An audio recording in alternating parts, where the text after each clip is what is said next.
मैद्याशिवाय इतक्या हिरव्यागार आणि टम्म फुगलेल्या अशा ह्या पालकपुऱ्या. मुलांना पालक खायला लावण्याचा सर्वात सोपा आणि चविष्ट एकदम परफेक्ट असा हा उपाय आहे.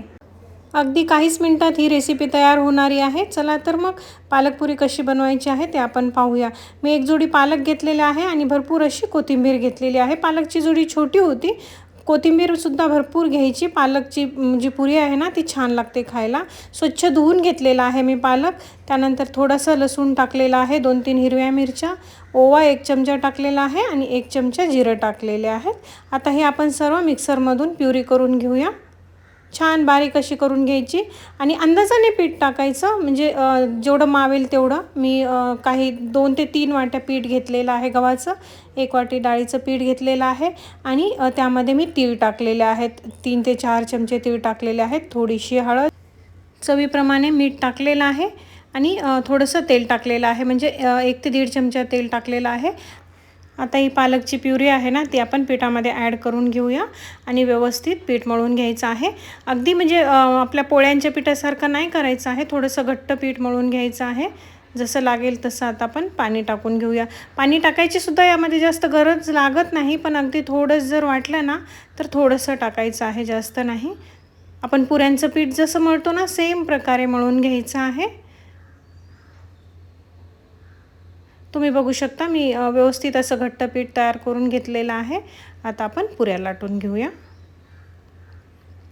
ह्या पुऱ्या खायला इतक्या मस्त लागतात ना, चविष्ट आणि छान लागतात.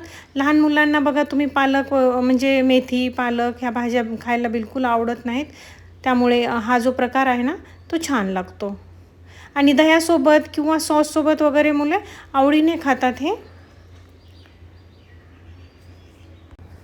आपल्या आवडीनुसार छोट्या मोठ्या साईजच्या तयार करून घ्यायच्या. ह्या पुऱ्या ज्या आहे ना आपल्याला प्रवासामध्ये वगैरे न्यायलासुद्धा खूप छान आहेत. 8 ते 10 दिवस आरामात राहतात, खराब वगैरे होत नाहीत, छान राहतात आणि सॉफ्ट राहतात, म्हणजे कडक पण जास्त होत नाहीत. मी जास्त मोठ्या पण नाही आणि छोट्या पण नाही, मिडियम साईजच्या लाटलेल्या आहेत. तुम्ही अशी मोठी पोळी तयार करूनही म्हणजे कट करून घेऊ शकता. आपण तेल गरम झालेलं आहे का ते पाहून घेऊया.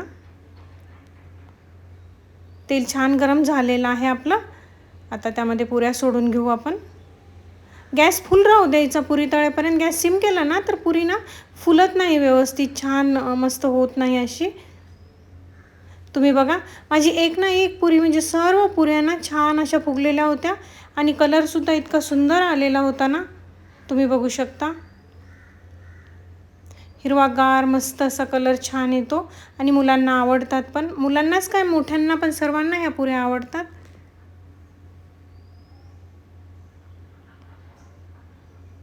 तुम्हाला माझ्या रेसिपीज कशा वाटतात ते मला नक्की कमेंटमध्ये सांगत जा. छान वाटतं सांगितल्यामुळे. मी तुम्हाला ही पुरी जी आहे ना ती फोडून दाखवते.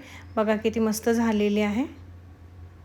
तुम्ही बघू शकता किती छान हिरवीगार मस्त अशी दिसत आहे. कलर किती सुंदर आलेला आहे बघा. तुम्हाला व्हिडिओ आवडला का ते मला नक्की सांगा. व्हिडिओ आवडला असेल तर व्हिडिओला लाईक, शेअर आणि आपल्या चॅनलला सबस्क्राईब करायला विसरू नका. फेसबुकवर जर पाहत असाल तर पेजला नक्की फॉलो करा. बाय.